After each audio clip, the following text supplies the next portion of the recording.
Imagine a world in miniature, a bustling hub of life contained within the confines of a small body of water.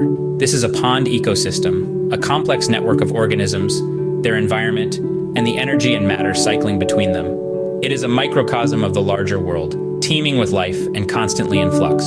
At the heart of the pond ecosystem are the plants, the green engines that power life under the water.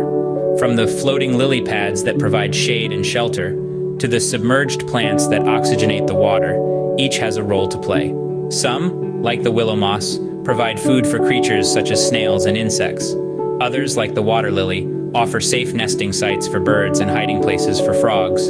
And what would a pond be without its animals? Frogs and toads, with their chorus of croaks and ribbits, are the pond's vocal residents. They lay their eggs in the water, where they hatch into tadpoles and begin their transformation into adults. Insects, too, are vital members of the pond community. Dragonflies and damselflies patrol the air above the pond, their iridescent wings catching the light as they hunt for mosquitoes and other small insects. Below the surface, a variety of fish dart and weave among the plants, while snails slowly graze on algae-covered rocks. Water is the lifeblood of the pond ecosystem, cycling through in a never-ending loop of evaporation, condensation, and precipitation.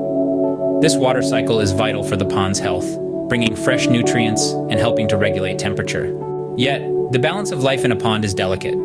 Too many nutrients can lead to overgrowth of algae, robbing other plants and animals of light and oxygen. Meanwhile, human activities, such as pollution or overfishing, can have devastating effects on these fragile ecosystems. In conclusion, a pond is not just a body of water.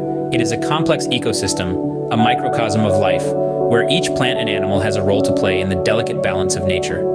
Every drop of water, every leaf, every croak of a frog is part of a larger symphony of life. And as we move forward, it is our responsibility to ensure that this symphony continues to play for the sake of the pond and for the sake of the world.